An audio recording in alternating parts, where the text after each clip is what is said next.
otro, angelito más bendito sea Dios. No, mamá, y contigo no se puede. It might sound like just another soap opera, but this Mexican drama has changed people's lives.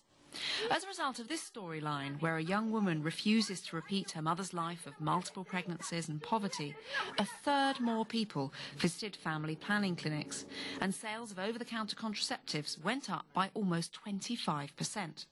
The whole idea goes back to a social psychology experiment conducted in a Californian nursery in 1961, involving something called a Bobo Doll.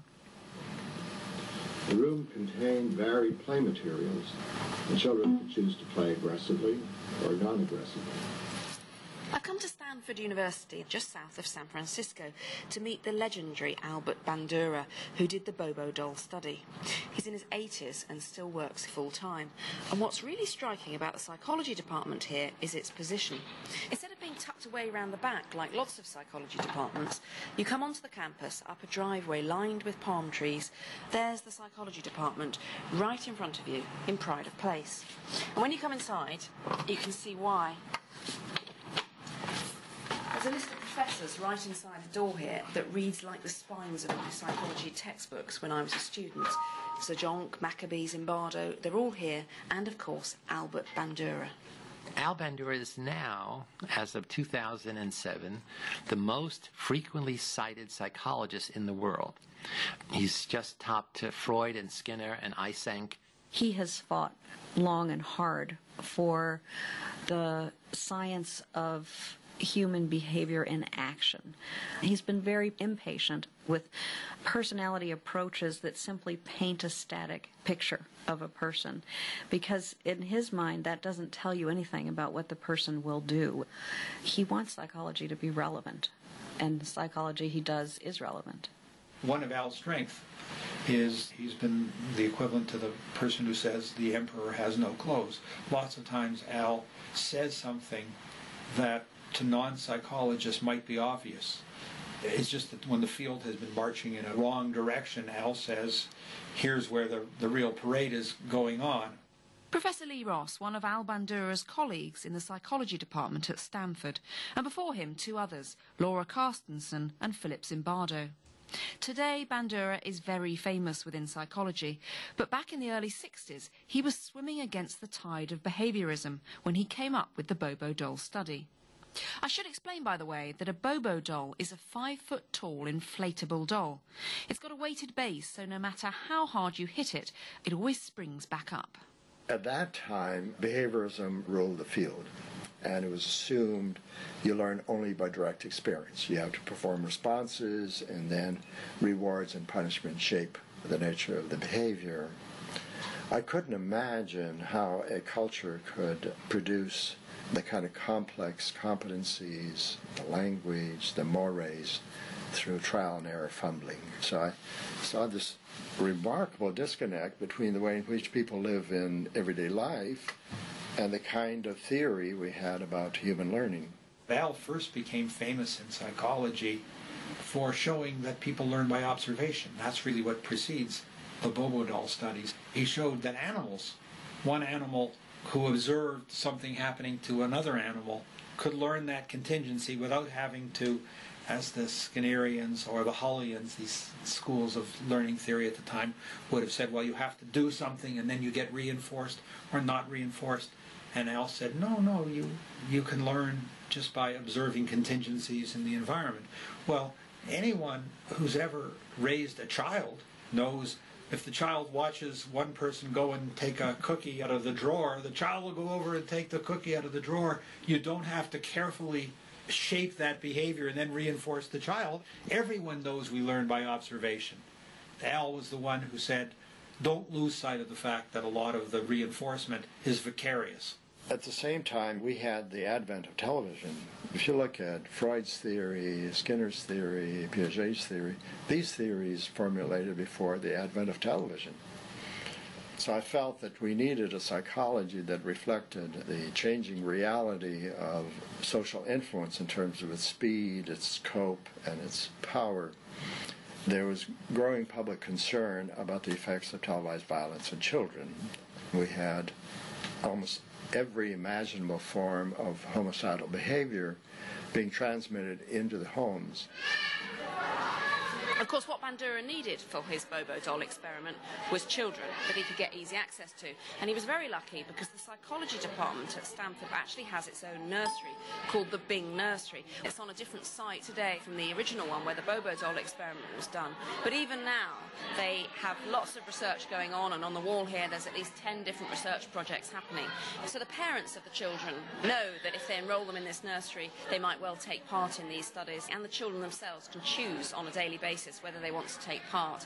It's centred around this little quadrangle here, and there's a tree in the middle, and it's lunchtime at the moment, so the kids are all outside playing. But there are these rooms all around the quadrangle, individual study rooms, where they can take part in the experiments.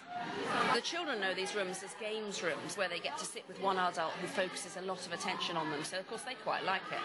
But they've got one-way mirrors and they've got video cameras. It was the earlier incarnation of the Bing Nursery where the Bobo Doll study was done. The children can choose to play aggressively or non-aggressively.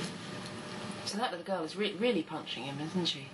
She's getting the Bobo Doll right down on the floor. And then she difficulty throwing it up. Oh, she's picked it right up and thrown it. New ways of hitting the doll. Al Bandura showed me a video of the experiment on his laptop. You have to remember that at the time, people actually thought that watching violence was good for you, following the Freudian idea that it was cathartic. So seeing someone hitting someone else released your aggression and you didn't need to do it yourself. But Al Bandura designed his experiment to test a different theory. The child was left in a room full of toys and witnessed an adult, supposedly on TV, and remember, we're talking the days of black and white telly here, hitting the Bobo Doll. We didn't have technology then. You see, we didn't have video. And so the question is, how are we going to simulate television? So I got a big television box and took out all the innards, and then we projected the modeling through a rear projection arrangement, an 8mm film. There was one little girl who came in and said, "This is a very big set." We said, "Yeah, it's color." At the end, they said, could he watch another program? How about another channel? And I couldn't tell him that this was only a one-channel station and a one-program system. Now, the object of interest was the novel aggressive acts, not punching the doll. The children in the control group who had no exposure to the aggressive modeling never exhibited the novel forms. You had your adult model do very specific things, didn't you? I mean, was the idea that they would say things that the child might not have thought of saying themselves, and that they'd punch the doll in a certain way so that you could see whether they were actually copying? I wasn't interested in whether kids would punch a Bobo doll, because that's what you do. But you have a pegboard with a mallet sitting in that room. Will the kids take that mallet and start beating the Bobo doll with it? That's a very novel use of a mallet. None of the control kids did it, you see. So in order to demonstrate learning effects, we had to use very novel acts, aggression toward the Bobo doll. And furthermore, we created neologisms, socceroo and things like this, which control kids would never use. Then I was interested in testing whether you would get similar modeling with a cartoon character. We went to the San Francisco Opera House and said, we wanted an outfit that really looked like a cat. And said, sure, we'll loan you a cat outfit. And so we dressed our model in a cat outfit. What was she doing there? She got a toy gun? A toy gun, yeah. Creative embellishment. Now here she's using a doll. A weapon of assault. I remember accompanying one child back to the nursery school. The child says to me, "You know, I saw a television program and Rocky really beat up the doll and he hit it with a mallet." I could have written the whole script, but he had modeled only one or two little aspects of it. So it was clear that he had learned everything, but he was not putting into practice. So that was the next experiment, and we would find that there were big gender differences. Now, it isn't that girls did not learn under tests for learning. They had learned just about as much as the boys, but because of social constraints, they were not exhibiting it. And it's intriguing that there was this Freudian idea that watching violence can actually be good for you, because it could actually drain you of your own aggression. Yeah. If parents were acting on that belief, See, they would be dosing their kids heavily in violence in order to drain their aggressive impulses and reduce their aggression. Even the television networks no longer promote the catharsis hypothesis. And were you surprised at all at the results that you got, or did you know all along that that's what would happen? I assume that probably it had instigative effects because there's a lot of evidence that people who are exposed to violence are likely to behave violently. I was surprised by the scope. See, the network argument is that it only affects some deviant kids. What surprised me is 80% of the kids modeled some aspect of the aggression.